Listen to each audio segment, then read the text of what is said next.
Hey, friends, so we are going to be discussing childhood trauma today. The reason that I am jumping on to do a live real quick is because I have been meaning to.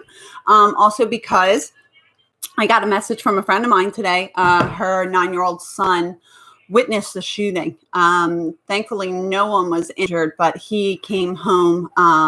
Again, I think I said he's 9 years old, so he's the same age as my middle.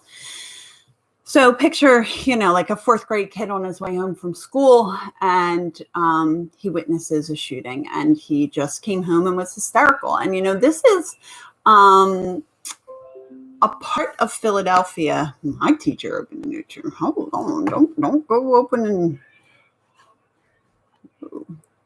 See, and this is how I know they got Go Guardian up in this mother humper.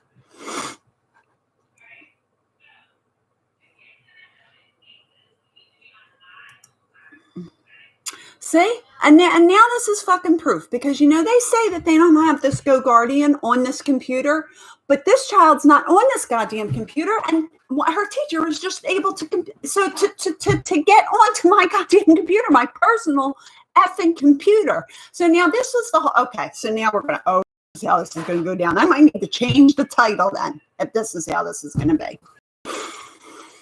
Okay, I'm going to take a deep breath, because sometimes I get a little too worked up. To help anybody. Okay.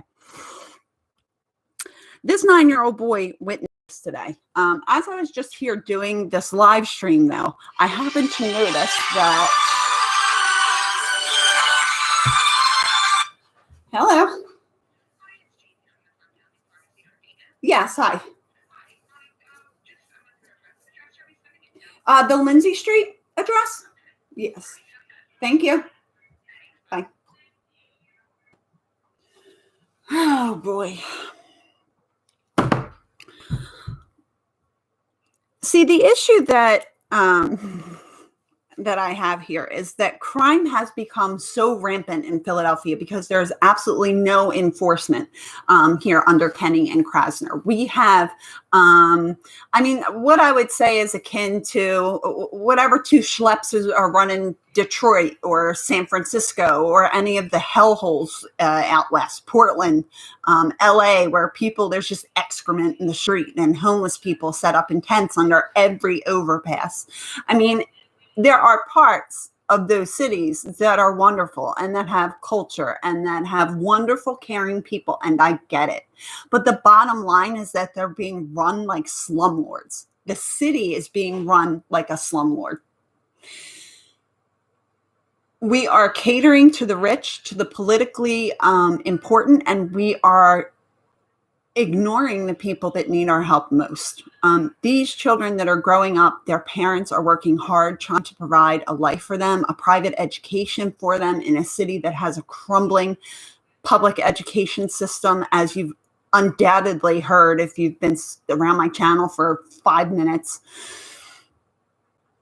And these parents are doing the best they can. And that's really hard on a mother to consider that her child was really that close to something happening. And, she is going to reach out to the school and see if there's a counselor or someone that can just talk to him and make sure that, he processes things in a way that's emotionally healthy. She is a very intuitive, in touch mother. And I think that I personally have no doubt that he will weather the storm just fine because of his, because of his mom. Now, I'm sure his dad's wonderful too. I just don't know his father personally, so I can only speak to his mom. But I do know that she feels traumatized as well, and I get it. I get it. There was only one time I was anywhere close to dangerous gunfire, unfriendly fire, let's call it, and that, not target practice or not. Whatever. And I remember it being terrifying. The cop was chasing someone as I approached a stop sign. There were a group, maybe 5, 6, 7 kids, youth. They had to be young. They were running fast. They weren't middle-aged, right? So they were like young kids and they were running. As the cop came down, he got out of the car and pulled out his weapon, and I kind of ducked down, and he took a couple shots. And I'm sure that I was not in the line of fire. He wouldn't have taken them. I know that the police are trained better than that, but just hearing the sound of the gunshots go off when you're sitting in your car is a little unnerving. I can't imagine being live in person, kind of right across the street where people are shooting back and forth at each other. That's absolutely terrifying. So my heart really goes out to them. The other topic I wanted to touch on, because I don't think many people are aware of it, and perhaps educators themselves aren't aware of it. And I really encourage you to use this as an opportunity to search out some of these topics on your own. There is a lot of information that can be found if you're willing to dig for it. I think the issue for most people is that it takes a lot of self-reflection, and it takes a real willingness to be honest about the fact that you don't know everything. The fact that we do live in a society that is designed like we're rats just running a race.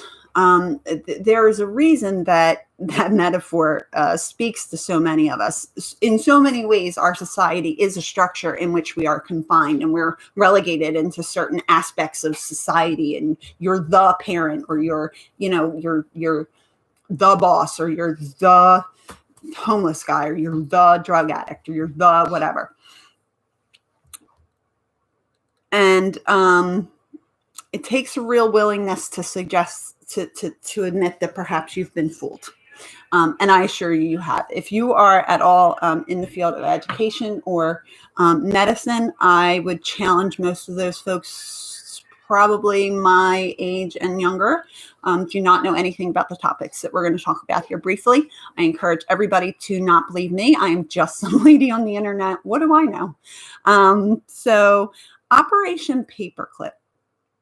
If any of you are familiar with World War II and with what happened shortly after, there was a real race to kind of snatch up some of the greatest Nazi minds in science, in engineering, in medicine. Let's not forget that many of these concentration camps acted as medical experimentation labs, not only the quickest way to kill people, but torturous experiments on twins, on Jews, on gypsies, on anybody that wasn't a Nazi, really. A lot of those terrible, terrible people were brought into the folds of the upper echelons of American society. So Nazis the commies did take over. They did. They're already here. I think we're in a soft war. Communism, I was just reading this really interesting article about Pol Pot, about the 1.5 to 2.7 million people he killed in an attempt to take over Cambodia. But yes, absolutely, they're taking over now. Those people got brought into the fold around 1945, 1950-ish, when, say, my parents' generation was being raised. These folks were being brought into education. And unfortunately, that Marxist philosophy has kind of invaded. Yeah, well, I wish they would have stayed there, but they're here now. We brought them here. So yay, America, I guess. Yeah, I'm not taking that call. This is a hot mess.